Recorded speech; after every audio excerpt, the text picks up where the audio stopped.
Hello, everybody, and welcome to episode 6 of the AFK Hour podcast. I'm your host, jlucio, and today we have LeoErebus, Hello. StevieRay, Hey there. and Snakierbod. Hey.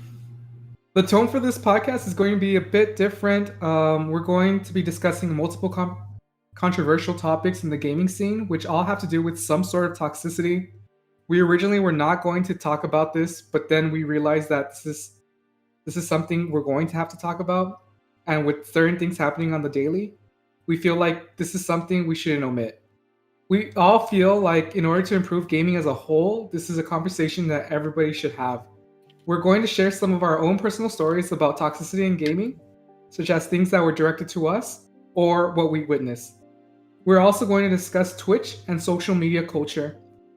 So let's just address the elephant in the room. It's apparent to all of us that gaming as a whole is extremely toxic. It doesn't matter if you're playing on the PlayStation, Xbox, Nintendo, or PC. It's true that toxicity level differs from game to game, but typically it is there. This is something we all thought was just part of gaming. Rather than trying to improve it, we just got used to it. And this is something that needs to change in order to improve the community. Yeah, I think it definitely varies from game to game, though. Like how toxic people are in what game and stuff. For example, like MOBAs have really toxic communities versus like I don't know, like Call of Duty. I feel like Call of Duty is more of just banter the whole time, but I think there's definitely a time and place for like how toxic you are and stuff in those games. It can get pretty far sometimes, especially in MOBAs. And MOBAs are like, to the audience that don't know what MOBAs are. So like League, Dota. I don't know any other ones. Smite is also a MOBA. Oh, okay, yeah, that was the other big one. Yeah, I feel like those communities are just, I don't know why, but they're super toxic. Like, I don't know what makes those type of games make people rage so much, but it's pretty bad sometimes. I mean, from my personal experience, MOBAs, me as a player, I'm a really competitive person. So when you play a MOBA game, you're usually stuck there for around 20 minutes playing the game. And your progress never saves. It's not like an MMO or Call of Duty game or any other game where you get EXP towards a level.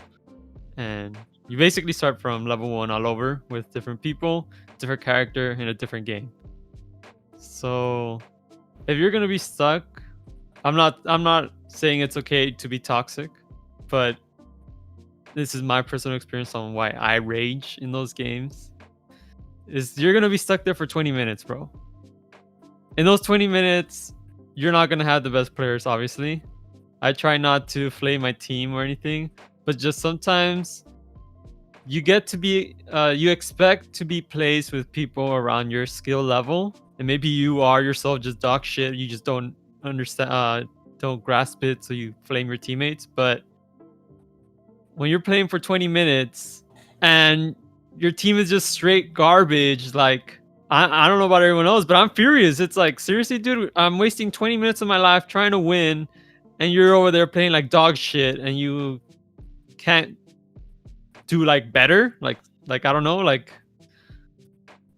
know, and then you can't leave the game because you're stuck there for 20 minutes, or you'll get reported or punished by whatever system they have placed. So I feel like it's an environment where you could have to get mad. I mean, you could say politely, be like, hey dude, you're not doing well, stay back. But then the other person could just be like, dude, you're doing trash in your lane, you fucking suck, don't tell me what to do. And it's kind of like, what do you do at that point, you know? Yeah, at least that's my personal experience with MOBAs. Yeah, so I guess to kind of piggyback on that, and then I can kind of share my personal experiences too. It's probably less because I'm not a MOBA player whatsoever. Like I think I've played League with you guys maybe once or twice, and I still don't know how to play those games. But the main point of MOBAs is that it's a team game. So unlike other games like single player games or other multiplayer games, like say like a fighting game, where you're fully in control of the way the game goes based on your play. So if I play well, I win, and I go next. Versus a MOBA, where it's if the team plays well, then you can win. But if you have people that are dragging the team down, or that team dynamic down, whether they're being toxic or being bad at the game or something like that, then that causes you to lose, even though you could have been doing everything 100% right. You could have been doing everything you could to that you possibly could, at least in your eyes. And sometimes we wear blinders, but I'll get more on that later. But yeah, if you feel like you did everything you could, it sucks. Like you're just sitting there, you know, like LeoErebus said, like with wasting 20 minutes because like you just start thinking, why do I even try? You know, why do I even keep playing this? But you really enjoy the game, and when you have those good games with a good team, you're just like, man, that was awesome, that was great. And then you can just have your whole world crashing down when you have a bad team. Yeah, I think there's definitely a fine line between just being toxic and kind of just like saying, hey, you're garbage, kind of. I don't really think saying someone being bad at a game is really being that toxic, honestly. Like when you're going out of your way to continually type to them and just like harass them, like stuff that has nothing to do with the game itself, I think that's just taking it way too far. But like, yeah, I think when you're saying, hey, you suck, I think that's fine, honestly. I mean, then again, you never really know what the person on the other side of the monitor is going through IRL. So I mean, maybe it's just better to not type anything negative at all. But I think it just varies from person to person. For my personal experience, I believe like I played every game I played is competitively, quote unquote, from Xbox to PC, and from in Xbox, when I would play rank or try to level up or whatnot, the comms, open mics like Call of Duty and stuff like that.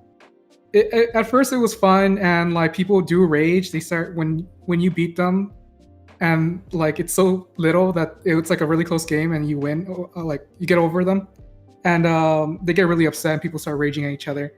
I think that's fun and competitive spirit, but when they start saying racial slurs and trying to, like, they're saying KYS, like that's something that's inappropriate and shouldn't be part of the game. And at that point you should report them, because they're not flaming you, or they're not like doing it for banter, they're like harassing you, quote unquote. Now for computer, like when I transitioned to computer, I started playing MOBAs, and from comparing both of them, I think that MOBAs and Call of Duty, they're way more toxic than Call of Duty, because at the very least in Call of Duty, if you're winning, you could carry your team easier than you are in MOBAs, because MOBA is just a really fast synopsis. Like MOBAs, it's a 5v5. You play one character who's a champion who has spells and whatnot, and your objective is to destroy their base, or whoever destroys each other's base first wins the game. And there's objectives on the map that gives you buffs and whatnot. So in MOBAs, if you're doing the best, but all your other 4 teammates are losing, or they're not playing at par with yourself, then you feel disheartening. It's very disheartening when you're trying to rank up, but then every lane's losing and whatnot. So people do get frustrated and they start raging at each other. But like I said, this is also it varies from, oh, you're trash, like Snakierbod was saying, to like to kill yourself, or to derogatory terms like the N-word, or this, like, I don't know, just, you know, all of them, right? Yeah, racial slurs. And yeah, so like after MOBAs, I tried playing Overwatch, like quote unquote competitively. I got to like I think it's a decent rank. I got into Masters, and from the climb from Overwatch, it was more pleasant than like when I played League of Legends, because people in comms were more friendly, they're more accepting, and if you messed up, you could be like, "Oh, sorry, man, I mistimed that." So it's more forgiving in Overwatch or in open comms. But since League of Legends and most MOBAs don't have open comms, it's just typing. And like, if I'm being completely honest, like, I'm not innocent from raging at people or flaming people.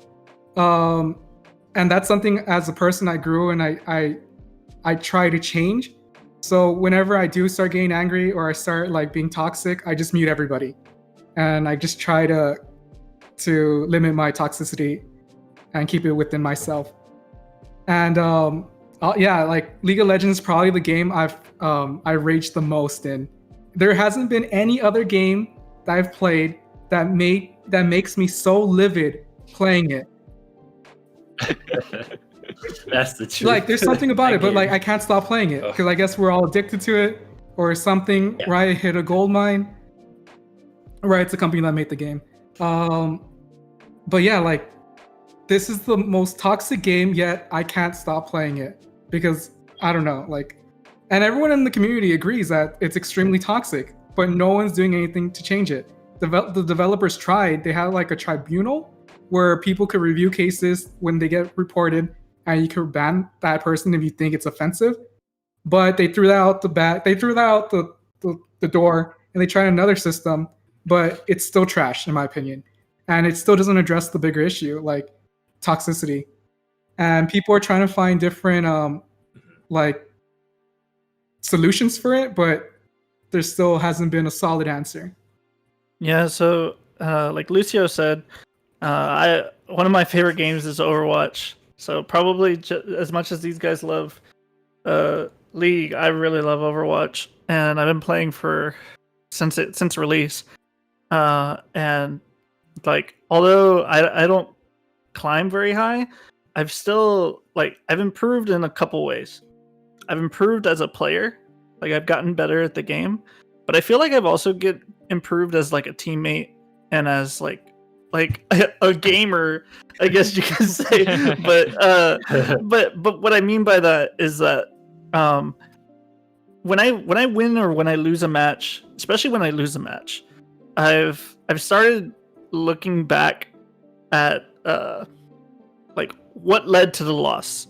You know, I'm always like, we're always quick to say like, oh, it was this guy's fault. DPS didn't do nothing. They weren't doing damage, or I didn't get heals, or I like the tanks. What is this tank? We're not getting shielded or whatever. That's always your first thing you can go.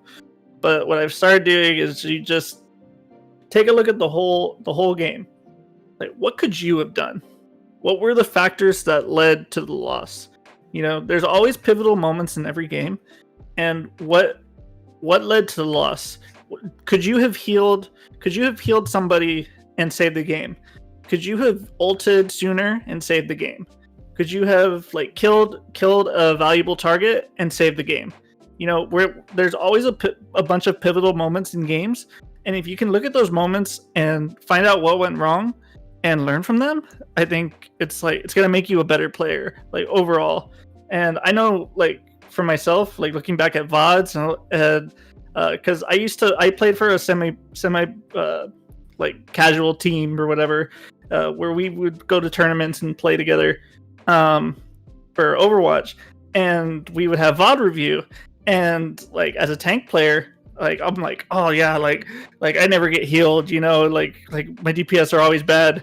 Well, after like watching a couple of VOD reviews of myself, it was like, wow, I'm really out of position here, or wow, I'm like charging in, I'm way too aggressive, and my team is like nowhere near me. So there's a lot of things that, like, if you have those blinders on, and like the horses, like you're just looking straight forward and you're not looking all around you, then it's very easy to get tilted, and it's also very easy to be toxic against other people when really you should be looking at yourself and how you can improve. Yeah, I really agree with that. Anytime I'm usually getting flamed in League, it's always somebody blaming you or somebody blaming somebody else, it's never that person taking self-responsibility and thinking, what could I have done better? It's always blame this person, blame that person. And it's just, I think if people would step back for a second and think, oh, what did I do wrong there? You know, maybe that would make people less toxic and there would be not as much toxicity in gaming. But that's a really hard thing for people to do for some reason.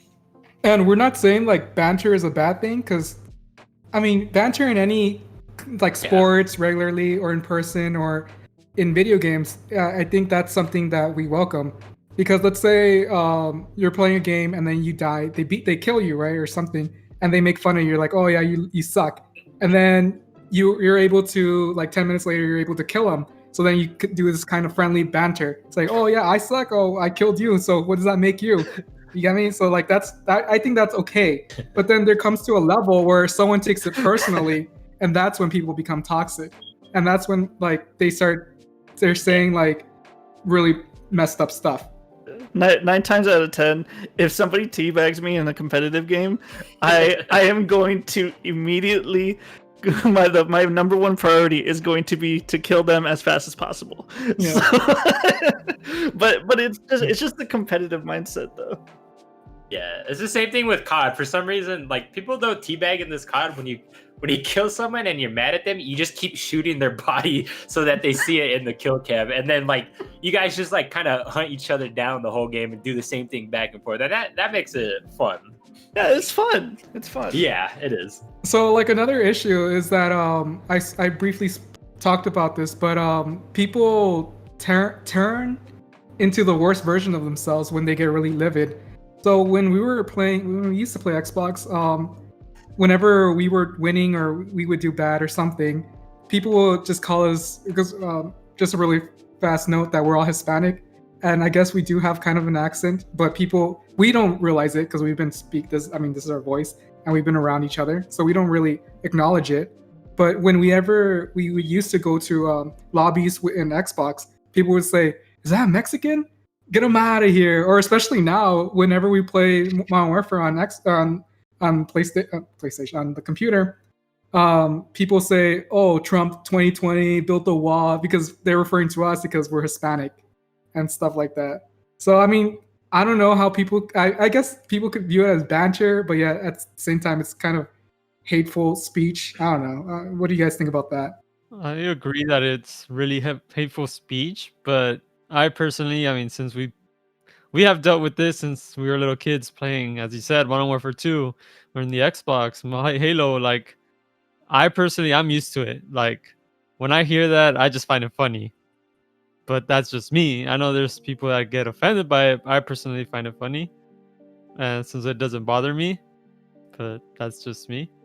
Yeah, it definitely depends on like the person that's being spoken to, but I think definitely the time that we're living in now, anything race related is just very touchy, and you don't know what the person, like how they're going to react to it. And it probably shouldn't be said if it has to do with race, pretty much. Yeah, I mean, like I haven't faced a lot of like racial bias or anything like that. Call of Duty is probably like the worst just in general, but like, because just people can have clan tags and usernames, and they're stepping up their game as far as like banning a lot of those people. And sometimes you just look at it and you're just like what's going on with these guys? Like, why why would you even do that? You're portraying yourself as this hateful person. But it's just very like, I don't know, I just find it sad. Like, I find it very like sometimes it can be funny, like when you're in a lobby full of like people that have porn star names or something like that. I was just like, I remember when I was 12, you know, like but that's the thing is that there's a lot of people of various ages and age groups. Like we're all like in our 20s, for the most part, I believe. But there's a lot of people who are still like teenagers that play a lot of these games, and they're getting exposed to like a lot of this toxic culture, and then they take it with them to their schools and their social circles, and it just like it's just a vicious cycle. So I mean, as we get older, we've matured, and like Marco said, like it kind of bounces off of you at a certain point, but there's still people who are very susceptible to it, who it doesn't bounce off of very well, and can, one, take offense, or two, like retaliate, or even like get molded by it, I guess you could say. And it can lead to some bad effects, especially to newer players who are barely like entering the gaming space. When they enter a lobby and they hear all this garbage being spoken towards them, then they'll feel like they don't want to play anymore, and they'll just turn away. And then they'll, in their minds, they're gonna be like, "Oh, gaming is a bunch of racist or very toxic people." So that's something that I feel like something that needs to change in order to welcome more people, and then we can make gaming more accepting and bigger than it is now. Another issue that's really debated about with everybody in the gaming space is women in gaming. Usually whenever a girl is in a lobby, they have to deal with extra bullshit. That's why they try to not talk at all. And it like hearing some stories from women. Obviously, none of us are women. The only person that could speak about this personally is Darlena, but she is not here right now. But I had a friend. I usually game with other girls, and like whenever I'm in their lobby, they catcall them, they harass them, they call them ugly, even though we're playing virtually. So I don't know how they're able to see it. One thing I always remember distinctly was I was playing with one of my friends, and she spoke, and everybody in the lobby was like, "Is that girl? Girl gamer? Girl gamer? Hello, girl? Can you message me? Can you make me a sandwich?" Like that's how they are, right? And this, at first, I didn't really think it was a problem. I was one of those people who's like, "Oh yeah, there's no discriminatory, like people aren't like this." But then I took a step back and I realized that this is really an issue. This is something that needs to be addressed, and something that is a huge problem. I think a lot of people, when they hear a girl, they kind of say like all that stuff because they think they're memeing. But that girl on the other side probably just wants to play video games, you know? Whatever she's playing on, it doesn't know if she's a guy or a girl. So like they just want to sit there and play video games, but if they want to just talk to people or have a friendly conversation with like people on your team or in the lobby, they just sometimes can't, because people just think it's funny to just throw all these terms around and stuff when they really just want to play with people. I agree.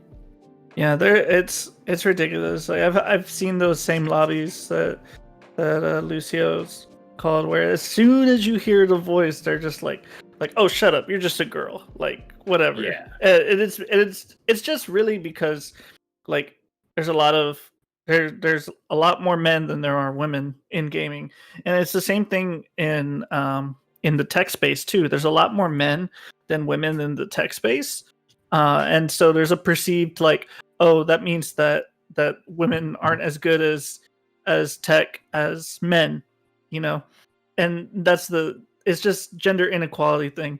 But like I have a friend who I worked with as a software engineer, and who was a like professional CS:GO player. Like she went to Germany and China for CS:GO tournaments and like played on the main stage and like won money for the USA. And it's like ridiculous. Like they're like people, like girl gamers are no different than guy gamers. They given the opportunities, and it's why a lot of people there's a lot of initiatives going out for women in tech, and I think that it would be really awesome if there was more initiatives like for women in gaming, like to kind of like lift those people up, to kind of say, hey, like our communities are like inclusive and stuff like that. But it would be really cool, because yeah, there's people like, I'm just a lowly pleb. Like there's probably like a bunch more gamer girls who can probably kick my ass in certain games, you know, and so I'll never discriminate. Yeah. There is a the Russian in League of Legends. There was a Russian all-female team. Granted, they never won a single game at all, and they were kind of, unfortunately, the laughingstock of their community. But people don't realize they're better than like 99% of the gamers. Just to be a professional, especially as a girl, is really, I think, is a really cool thing. Yeah, like there was also an all-girl team in in North America as well. It was called the Sirens. They're semi-pro. They're trying to get into the circuit, the professional circuit. However, they're harassed. They're the laughingstock of the community, and ultimately they were all driven away from pursuing their passion. And that was really bad. Like, What really sucked about that, because obviously everybody had their eyes on them. Obviously, I mean, it was one of the first all-female teams going up to compete, and what sucked, it wasn't not that they weren't good enough. It's just, from my understanding, if I remember, it was that their communication was just really horrible, as they were all trying to be, I guess, like the shot caller, or trying to be the one making the plays, which isn't always the case in most teams. There's always one player that does the most, or etc. But obviously it's a team and they make it work one way or another.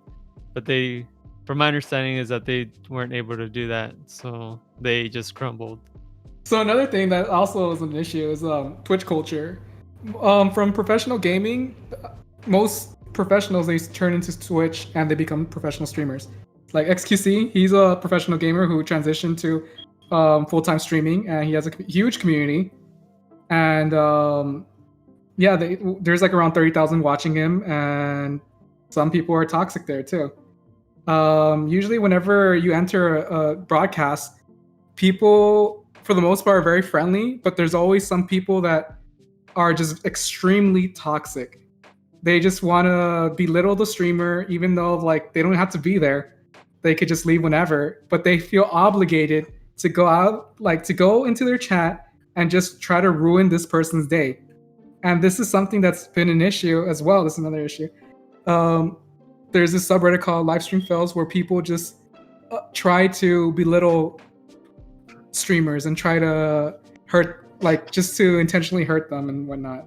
Yeah, I feel like people don't realize, and I don't even know, because I'm not a big streamer, but people don't realize how hard streaming is, and like how much impact it has on a person's well-being and their mental health. Like they read hundreds and thousands of messages a day, and yeah, most of them could be good. It just takes those couple of negative ones to get rid of all the positive ones, and that's just the sad reality of streaming. Is you're gonna have to deal with those type of people, unfortunately. And I personally don't know how it could be changed, but there's just no reason to be toxic to somebody that is there for your entertainment. So like these people, they stream for hours on end, and they try to give as much content and try to be entertaining, but yet there's still people that try to degrade them or belittle them or try to insult them and whatnot. So it looks really wrong when they're trying to do their best, but yet people are just trying to tear them down. Yeah, and I think social media, and I'll say Reddit as a social media, because it really is a social media. Like a lot of people don't think of it like that. Like, because when you think of social media, you probably think of Facebook or you think of Twitter, but Twitter and Reddit are just two very toxic places at times. And like specifically around Twitch, like Livestream Fails had become like oh, did you see what this guy did on this stream? Did you see this person talked about that person? And they just try to incite drama and incite. It's no longer. It used to be a subreddit dedicated to fail clips and like people like doing funny stuff on Twitch and things like that. But it's turned into just like a drama machine. And recently, it's gotten so bad. Actually, because of the unfortunate death of a very popular streamer, Wreckful. He passed away this week, and it's turned to a lot of streamers where like that subreddit and their mods had to like take a holistic view of the whole landscape of the culture that they've been perceiving for the past couple months. And even streamers and gamers, like on Twitter, like there was a whole back and forth banter between some streamers over some, like they were just getting toxic with each other, just calling each other names and things like that. And just sometimes it takes one shot to just like look at it and just say, man, like what are we doing? You know, like we shouldn't be doing this. And I think streamers have so much influence over their the community as a whole, but also their audience. And like if you can portray kindness and not toxicity, it'll go a long way. But specifically with like live stream fails, they're actually taking a step back and looking at the whole subreddit as a whole, and they're gonna start allowing for certain streamers to opt out of the subreddit, so like that way people can't just like post clips on them. And it seems like they're really trying to take steps forward into like not be as toxic as it has been. And so hopefully it's better soon. Yeah, to piggyback off of the whole banter that was happening between the streamers, I think a large portion of the problem is that some of these streamers that are toxic have a really big following, especially on League. Like you have, unfortunately, Tyler One, like TF Blade, I Will Dominate, and these viewers see them flaming other people, and they think, oh, that's funny and stuff. I should do that too. And they have such a big influence on their following that you make all of these viewers and stuff, you make them want to be toxic and stuff too, because they're thinking that you doing it is funny. So it just affects a lot of people how like streamers and stuff act as well. So yeah, like I feel like a good solution or like something that streamers should start implementing is trying to better their own community, because like Snakierbod said, a lot of these communities, they're the same. Like for example, like Greek God X, his community is extremely toxic. He cultivated on making a bunch of memes, making fun of other people, and then he lost a lot of weight, and he's like, okay, now I'm better. Like he tried to become a better person. Now the following that he originally created, he doesn't want them anymore because they're too toxic for him. Another example is Ice Poseidon. He was a huge name in Twitch. He was Ninja before Ninja was a thing. He was the biggest name in Twitch. He cultivated this following where like everyone in his community was extremely toxic. He would go out in IRL, in real life like streams, and just shoot the piss and make fun of people in person and do a bunch of random stuff. And the community ate that stuff up. And it probably created the biggest and most toxic community out there today. They're called the Purple Army. And this is something that in the future for newer streamers should try to create a better and healthy community to combat that, to encourage other people to join as well. Yeah, Ice Poseidon just recently made a almost like, I guess you could call it an apology video to Twitch, saying about how much he's grown in the past couple years, like pleading for them to reconsider his permanent ban on Twitch, saying that he's reformed. I never watched him, so I haven't watched him like in his recent stuff either, so I don't know. But it just shows that like eventually, like everyone can change, and I think everyone's willing to change. But sometimes you can make mistakes early on that can lead to some bad consequences. Yeah, I was just gonna say, Ice Poseidon is definitely the most toxic community I have ever seen in my life, and that ultimately led to his, demise on Twitch. The reason he got permabanned on Twitch was because somebody had said, I think he was on a plane, and one of his viewers had called in saying that he had a bomb on the plane. So that, like, unfortunately, I don't think he will ever. I mean, I don't know if it's unfortunate. I don't think he'll ever come back to Twitch just because of what his community is capable of things like that are just going way too far. And a lot of other communities, they do swattings. For those of you that don't know what swattings are, Yeah. basically they a person finds the location of where the streamer is living. They call the police, their local police there, and tell them that there's a kidnapping, and to enforce some type of law entrance, or they could go in and just break down and try to, with the SWAT team, and try to arrest them or whatnot. First, some people see it funny. I think it's kind of disgusting. It's domestic terrorism, in my opinion. But pretty sure it's called that, actually, because it's a felony. Yeah, they to call that recently, name because like all that. all these swattings, they actually had to make a law, and now it's considered domestic terrorism. Yeah.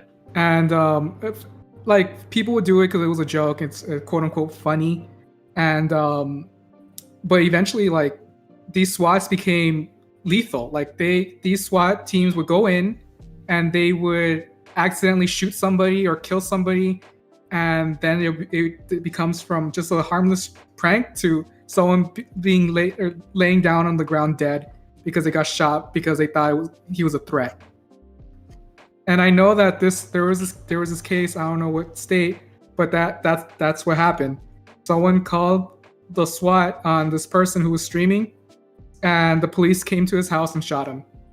And well, now that person who did that is going to jail, and there's some interviews of the kid. Like, he was a kid, he was like no older than 20, and he said he thought that he did nothing wrong. It was the police's fault. Well, I mean, obviously it was the police's fault, but it's still, like, the police wouldn't have been there if they were never called. And I'm just gonna piggyback off what Stevie was saying, that this past week, a really big streamer, like everyone says that he's the godfather of streaming, passed away. He committed suicide, but it's unsure why he did it. From my understanding, I was a quote unquote really big fan of him. I've been watching him since 2014. His name was Wreckful, and he was a very loving person. He tried to make entertainment. He really cared what his community thought of him, and he was always trying to be fun. He always tried to be funny, try to make content, entertaining, etc. Blah blah. But he was a very manic person. He dealt with depression, bipolar disorder, so many things.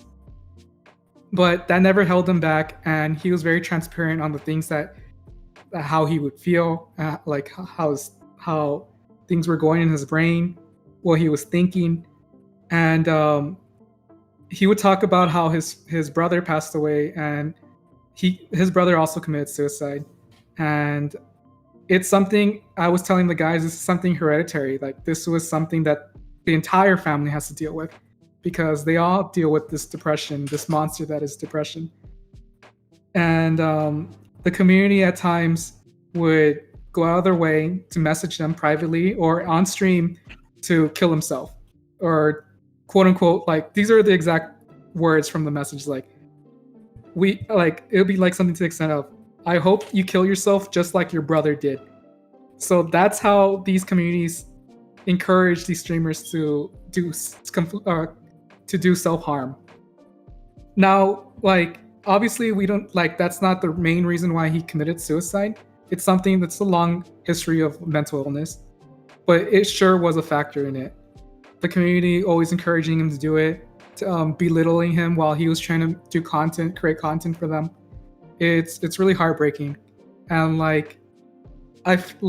just hearing the news that he passed away really hit me in a certain way, because, like, I really looked up to him. He was like one of my inspiration in streaming or to do SavePoint, because it seemed like he was always having fun. It seemed like he didn't care about what people thought, like in the long term. But when those hateful messages were directed towards him, he took it very offensively. Because I mean, you're belittling. I mean, you're making fun of a very serious issue about his brother and whatnot. But yeah, wherever he is now, hopefully he can rest easy. It just goes to show that you never know what somebody is dealing with. They could be completely happy on the outside, and you would never know a thing. But inside, they're just battling these demons, and it just takes that one thing to make them snap, and it's unfortunate. Another thing that popped up recently was this is the reason why we're starting this conversation about toxicity, is that a lot of sexual allegations came up towards these streamers. Apparently they've been having sexual misconduct towards other people, and these women or these men are finally finding their voice and speaking out about it. I know a really big story is what's happening with Evo, with the brawl scene, the brawl scene, Super Smash Brawl, etc. Mm-hmm. There was a really big case, or people that are being accused of certain things. A lot of thing that's going on there has to do with pedophilia, since a lot of players start playing Smash when they're young. I'm pretty sure like some of us here. And obviously nowadays esports is getting pushed more. So if you're young and this is something you like doing, you obviously want to try to go professional and try to make money. And more parents are more encouraging to that nowadays. And so they find a group that goes and competes in this tournament, and they all go together. And they're usually older people that obviously know how to drive, and they take advantage of the younger people that go and compete. That's what most of the allegations, from what I read, from my understanding. I mean, so I've been following a lot of this, and honestly, it's a topic that I don't feel comfortable like talking about, just because it's just very heinous, and it's just like, but it's something that I feel like we need to talk about it, because we're part of the gaming community, and the gaming community right now is hurting. Like we're a lot of us are hurting. Like people are using social media to speak up and speak out on people who have like wronged them or hurt them. Things that before, like, a lot of people probably just held a lot of this stuff inside, but they're using social media as that platform to kind of like talk about these things out in the open, and they're getting a lot of support from people who may have dealt with that in the past, specifically in like a lot of the fighting game communities. Like the CEO of Evo was recently accused of sexual misconduct, and a lot of sponsors pulled out, and a lot of things have just gone downhill, and Evo is no more this year. It'll probably come back next year. But Evo, I was really looking forward to Evo. It was going to be the first online Evo, and it's just crazy because like it's like I won't say it's wrong. Like it needs to happen. Like this stuff, like these people can't keep getting away with things, and the light needs to get shined, and I'm glad it is. But just it seems like every day, and which is why we brought it up. It seems like every day there's another allegation, another story, which can get dangerous, because with the power of social media, like these aren't the courts, right? These aren't the, like, this isn't the law. This isn't like this is just public domain. So it is a lot of times like guilty until proven innocent on social media. Like people either defenders or people who like are just trying to incite anger against maybe a certain person can sometimes, spread false information or other stuff to just hurt the person, but it's really hard to know what's true and what's not nowadays. But all I'll say is that it's really tough in this culture right now. Like just to look at it from the outside, like I just feel for everyone, and I encourage people to keep speaking out on it, and I just hope it gets better. I hope the more people speak up, the less of these allegations we see in the future. The subject just it makes me so angry sometimes because I have a wife that is she's 5'1". She would be completely defenseless, and I just don't get how these people just can take advantage of these defenseless people, and then it just, I don't know, it just makes me mad. And then you have these big streamers and stuff, and all these allegations are being thrown around, and you're seeing these popular people, public figures, it's just coming back to them, and just I don't know, it makes me angry sometimes. Yeah, like you said, like these really big streamers or these really big influencers, people that I admire, I'm really surprised that some of them are being called out on sexual misconduct, because obviously it's outside looking in. Like you don't really know them. Like you like to pretend like you're best friends with them or you know them, but in reality you don't know them, right? You don't know how they are. And like that's something I knew as a very long, like a early kid, to never associate them as quote unquote friends or whatever, because they don't know you, they don't care about you, they never will, blah blah, right? But a lot of people don't understand that. So whenever these misconducts do come up, their community are right there to protect them, saying, "Oh yeah, we know that they would never be able to do this kinds of stuff." But in reality, you don't know. Like you don't know them personally. What you see is what they want you to know about them. But in reality, they could be a monster behind closed doors. And for example, this really big streamer, he was part of this streamer house called Offline TV. His name is Fed. That's his gamer tag or whatever. And apparently, he would sexually harass other streamers in that household. And when all these allegations came up, his community protected him like he was an angel sent from God himself. Like, oh, Fed can never do any of these things. He's a really nice guy. But as people began to speak their stories, it wasn't just one person. It wasn't two. It was multiple people that came out saying all these things, these heinous things that he did. And everyone's like, oh, snap. I guess we didn't know him. I guess we didn't actually know who these people are.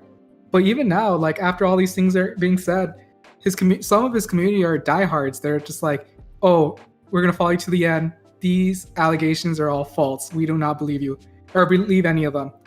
And even when Fed came out saying, oh yeah, I apologize, I messed up, he admitted guilt. But his community still do not want to believe it. They still follow him. And going back, like with him, like there was a bunch of clips and stuff that have been coming up, and it just, watching those clips, it makes so much sense now. Just watching his actions and his demeanor towards them, and it sucks that this stuff doesn't get caught sooner, and that those girls have to go through it for like however long they did. It sucks when it can't get caught sooner. Yeah, I mean, it definitely is unfortunate. And recent development on the news, like he got kicked out of the streamer house. He is trying to quote unquote get help, but a lot of people are speaking out saying that it's a bunch of BS. He's just going to continue doing his thing. Whatever the case is, hopefully he does get help, or he does address things, or whatever. Like, as long as he's out the house, not causing any more pain to other people, I think that's the best. No, I mean, I think this topic was important, and I hope our listeners understand like the importance of this topic. And we try to keep it light, we try to keep it fun with what we talk about. But like I said, this has just been very serious. topic in our communities, and yeah, it's just something that needed to be addressed. So we thank you for listening on that piece, but we'll try to leave maybe on a good note. Yeah, like Stevie said, like originally we weren't going to talk about this because that there were just allegations and we didn't really want to get into all the stuff that's going on, but we felt that it was really important, and there's no beating around the bushes that this is something we have to address, and something that is part of our culture now, and something that we need to fix in order to grow as a community, to grow the gaming spectrum as a whole, to encourage more people to welcome them into the gaming community. This conversation is just the beginning of real change, and I feel like if we just continue talking about it, we continue trying to fix little things, trying to become less toxic, improving ourselves, and becoming better people overall, then eventually we are able to create a community that we'll all enjoy. I agree.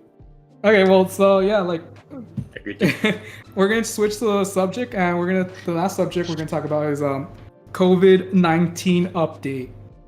So like, so like last week we talked about how you guys should wear a mask, and if you do have to go out, you have to wear a mask. Now it's mandatory. We don't recommend it. It's law now. You get fined $250. So you better be wearing a mask. And another recent development is that our very own LeoErebus, aka Marcos, what happened this past week? This past what is today? This Thursday.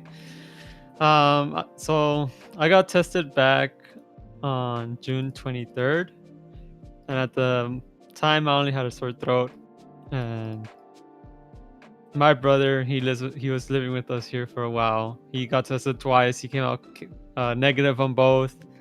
So I was like, you know what? Let me just go check. It's free. Might as well, right? Get a peace of mind. And a week later, I haven't gotten I never got notified or anything. So I kept sending an email to them like, hey, what's going on? I haven't gotten updated, received a message or anything. And then on this Thursday, they called me in the morning saying, hey, well, you did test positive.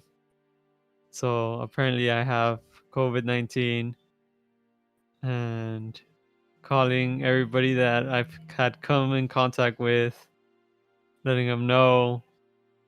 And it just, yeah, I mean, I feel totally fine. So either I could be asymptomatic, or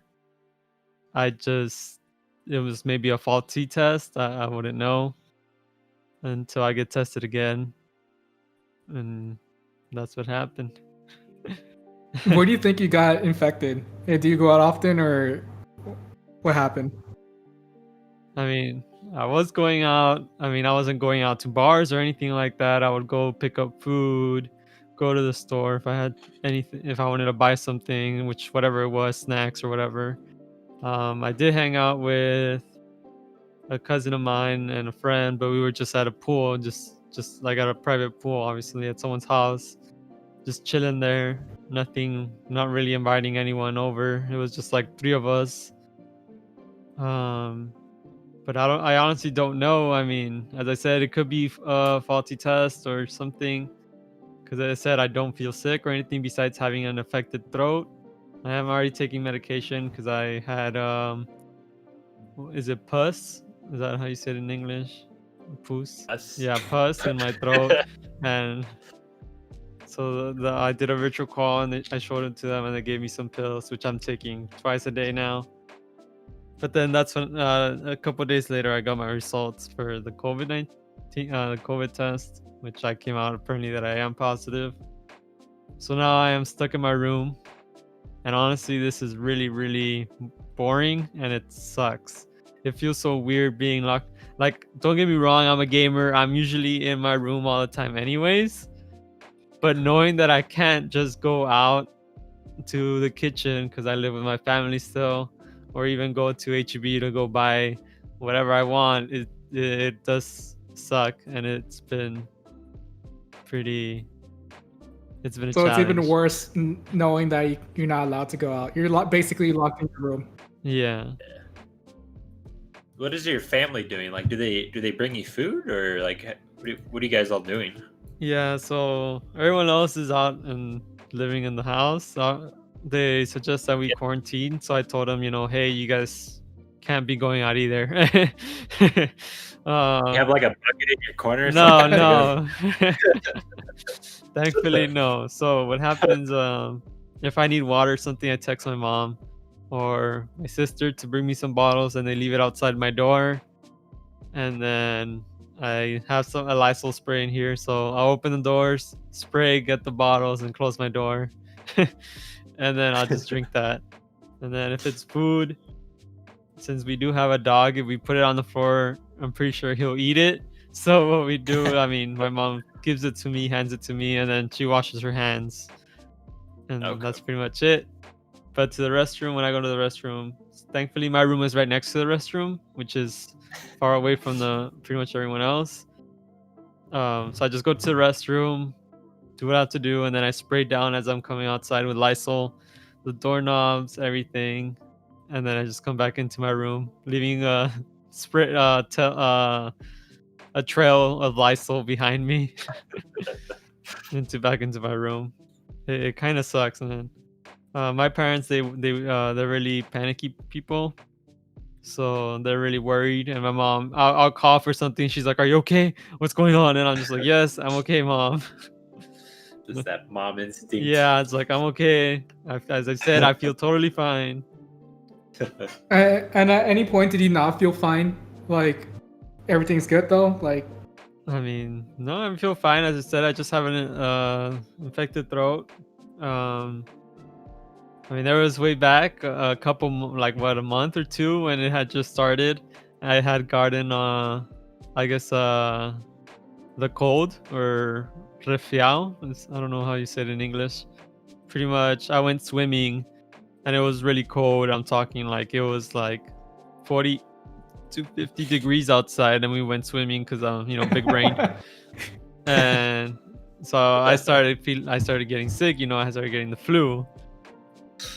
And for whatever reason, I also was getting acid reflexes. So I was like, oh boy, like it would hurt. Like I've never gotten it before. So I was like, dude, I can't. It feels weird to breathe, bro. And honest, and I was like, dude, I think I got it, bro. I got the corona. And then I started taking Tums, and it went away. And I was like, man, it was nothing, bro. Yeah, I mean, we're joking around about it a little bit, but it's very serious. Like, if you can, try to stay inside. If you have to go out, wear a mask. It's not just for you. A lot of people think like, oh, my immune system is great. Like that's gonna save me, and it's really, that's not really it. It's not that you, like, you're infected. It's like it's that other people could be infected, or you could be infected, like Marcos, and not know it. Mm-hmm. And like have no signs, and then you could get it, or you could give it to somebody. Yeah, or it could be someone that's asymptomatic. They're out in the store, they poke their nose for whatever reason, and they just grab something, and you grab that, a doorknob or whatever it be, and then you touch your face, and you're pretty much screwed there. So also wash your hands. It goes a long way. Yeah. It's really not hard to wear a mask. Dude, it really isn't. And when I was going to HEB, they had, which is a grocery store here in Texas. I was going to HEB, and thankfully they had a little hand sanitizer dispenser. And every time I would go in, the very first couple of weeks, everybody was using that shit like it was like fucking gold, man. They were just get a whole pound on their hands, rub it all over their hands, right? And then nowadays, when I go in, nobody even touches it, and I'm just like, "What the fuck, bro?" Yeah. Like, yeah. Like I've been doing. I feel like I've been doing a really good job of not touching my face. I don't know about you guys. Like, if I do have to go outside, like I do, I wear my mask. But like, and even if, cause I get itchy on my face sometimes, I'm just like, no, fight it. That was the hardest part at first, was trying not to touch your face. Yeah. Like, I know that when Marcus told me that he actually had COVID, I thought he was trolling because we would just joke around. Oh, like, oh, you're gonna get COVID, haha, lol. But in reality, it's a serious thing, like Stevie was saying. But we were just joking. But when he came out saying that, oh, I actually do have COVID, and I was like, oh, like, because the first thing I thought was like, have I hanged out with Marcus recently? And to answer that, I hanged out with them for like no more than 2 minutes outside of his house because the day after my birthday, June 16, I went to his house to pick up a present that he got me for my birthday. And now thinking about it, I'm just like, hopefully he didn't have it back then because he gave it to me. And I shook his hand and oh fuck, like, and like I was touching the gift and everything, blah blah. I smelled it, nah. I smelled it, I slept with it, I bathed with it, and I rubbed it on my face. But yeah, now I'm just kind of worried. I've been worried, saying that maybe I am infected, so now I need to get tested because of Marcos. But I mean, everyone should get tested at least once. Yeah. Especially like I feel like I got sick not from Marcos, but I've been going out a lot because I've been trying to look for apartments. So I've been going to different apartment complex, asking for tours, and obviously I have my mask and I don't touch my eyes. I have my glasses, so that's like an extra little shield. So, but like still, like you can't, like if someone's sick, you can't, like, you don't know, and you can never be too careful. So I don't know, maybe I'm sick. I don't know. I need to get tested, honestly. Yeah. I mean, do you feel sick? I felt sick this past weekend, yes, to answer As that. in, like, just the flu But I thought, sick, or no, I didn't. Like, I just woke up and my throat was on fire. Like, I was just like, oh, I can't breathe. Like, it was dry Yeah. throat. No, I could breathe. I just had a really dry throat. And I was just like, what the heck? But then because like one of the symptoms is like you can't smell. So I found something really strong odor, like a fruit or something, and I smelled it. I'm like, okay, thank God, I could smell that. Yeah, I'm a very anxious person, so like, and I deal with anxiety a lot. So this has been a very like tough time for me because I'm really the only one in my household who's been going to go get groceries and like just doing everything that needs to get done like on the outside. And so like literally every time I go like to the grocery store and I come back, I freaking hand sanitize my hands 3 times. I hand sanitize before I go in, after I come out. Whatever, we have reusable masks, so like I throw the mask in the washing machine, and then I just wash my entire face. Like I wash my face, I wash my arms, like just like get it off me, you know, like I don't feel right. And also like I deal with like a lot of like I actually have a lot of acid reflux issues, and so and also I'm always naturally very hot. Like my fiance, she calls me a heater. Like when we sleep, like she said, I'm very warm. So sometimes, and then also when I'm gaming a lot, sometimes I get very heated too because like it gets very intense, and so it makes your blood pressure go up. And so, but as kind of like a heat check, I get a thermometer, or like I'll have like a thermometer, and I'll take my temperature every once in a while, you know, and it's like, okay, I'm good, and that kind of like calms me down and gets my anxiety and my blood pressure lower. So yeah. But that's been my story of having COVID-19 so far. Since I still have a sore throat. Well, at least I feel sometimes here and there. I want to wait till I feel better in that sense to go get tested again. I know my parents, they keep telling me to go get tested already, but for whatever reason, I feel like, let's say it isn't COVID-19, and what if the test just picked up my sore throat or infected throat as COVID-19?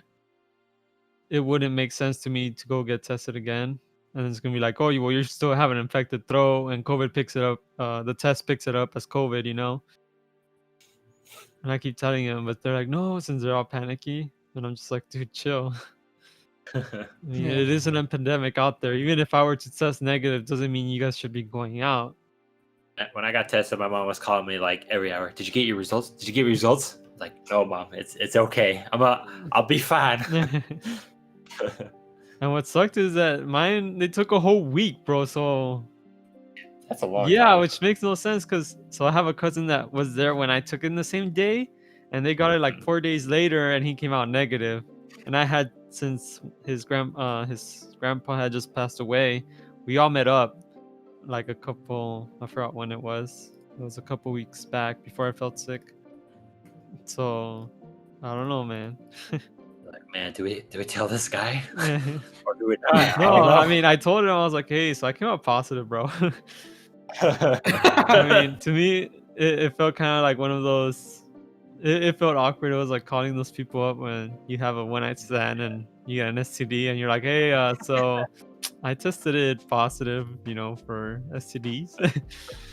And I was just like, "Hey, so I don't know what to tell you, but I tested positive for COVID, bro. COVID. So there's least you're that." telling them. The most you can do, Yeah. unfortunately. And well, my sister, she just graduated high school, so they were doing like pictures and everything. They would wear the masks and everything for their pictures, though. But she went with one of her best friends, and they were all getting pissed off at her. And to me, that makes zero sense.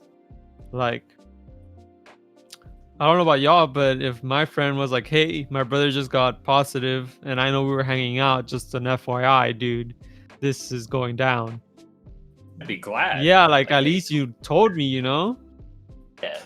Like, oh well, I guess might as well get tested now, right, or something. But no, they got pissed at her, and I was like, what the fuck? Makes zero sense, dude. I was messed up. Yeah. For me, what's it called? I live by myself, right? And I just get my groceries. I try to mitigate as much as I can to go outside. I recently was told by my job to work from home, so now I'm just working at home all the time from like 9 to 4, 9 to 5, depending on the day. But now I'm gonna get a roommate, and he was telling us the other day that, oh yeah, bro, like I go to work, but one of my coworkers got infected. So that's another thing I have to worry about. So like when he does move in, because he's gonna move in by either like in a couple of weeks, he's gonna be going out every day to work, and his coworkers have been tested positive. So I would only assume that the entire like staff has been compromised. So that's another thing I need to keep in mind. So I don't know, man. It's getting really bad. It's getting way worse than people initially thought it was gonna be. Yeah, it's not to be not meant to be taken light. It's scary. And we all made fun of it in 2018 saying that, or 2019 saying that there needs to be another plague. And look, another plague happened, and look at this. We can't even go Hey, outside. 2020 has been it's a roller coaster. It's been a really bad year, Yeah. but we'll talk about that at the end of the year. If we make it. If we make it, if we survive the alien invasion. Who knows? Hey, bro, I'm just hoping I get a quirk out of this. What's a quirk? From My Hero. Or my hero. You're gonna get one of those useless ones. Superpower. Oh god. All right. Final predictions. Okay, what is the worst thing that could possibly happen? Well, hold on. Let me try to think. What is going to happen between now and the end of 2020? Wrong answers only. Wrong answers only. A solar flare. Oh my. Another. Are you talking about like Krillin solar flare or like? No. No, I mean like a solar flare happens and we lose all electronics. So you're stuck at home with no electronics. It's gonna be the Maze Runner. You ever seen that movie? No, I haven't seen that movie. It's because of a solar flare, and then all these kids that are testing to see if they're. I don't even know how to explain it, but they get put in a maze. Okay, that's all I need to know. Yeah, bro. Another meteor is gonna come and crash into the world, and another asteroid. My bad. And they're gonna wipe us all out. Here, I have the best answer, other than the solar flare. All the ice caps, because it's a flat Earth, it's gonna melt and we're all gonna fall off. It's gonna melt. We're gonna slowly drift off and Slide off. off the planet. Hold on, Yeah, slide Jack. off. It's just gonna be Waterworld. Yeah. Yeah, it's gonna be P World from. Oh yeah, South Park. Oh man. What a year, what a week. Oh yeah. But yeah. Oof. Yeah, I'm pretty sure we'll all survive. But I'm gonna have a quirk and y'all ain't. I called dibs on Marcus's new computer. That's all I'm saying. Yeah, what if it's like a slow burner and like all the people infected with COVID, like they're gonna come back as zombies?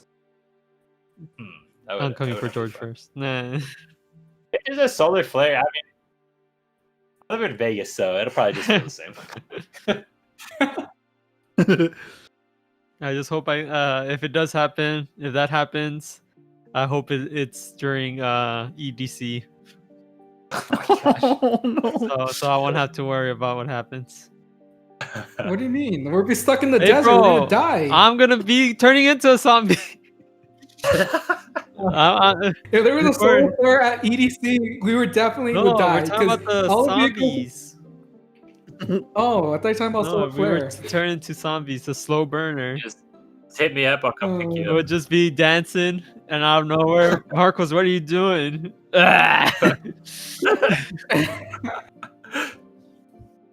It becomes like Mad Max. Everyone gets in their vehicle and starts doing all that. Oh man, that'd be crazy. Well, hopefully nothing to that extent happens. We're just joking around. Don't listen to us 2020. We're just joking. Please. I know. Right? Knock on wood, knock on wood. I would say don't do anything Marcos wouldn't do, but there's a lot of things that you gotta be careful there. I'm not saying I've done a lot of fucked up shit, but there's you gotta, in my opinion, you gotta try everything in life. Oh, except for like malicious. Hold on. Besides malicious things, obviously. Don't kill people. Don't rape. Don't do any of that shit. Just decided to try COVID. I'm trying COVID right now. It's going pretty good. 10 out of 10 would recommend. All right. Just kidding. All right. Let's do the real sign off now. All right, with that note, I guess SavePoint is signing out. Everyone be safe out there.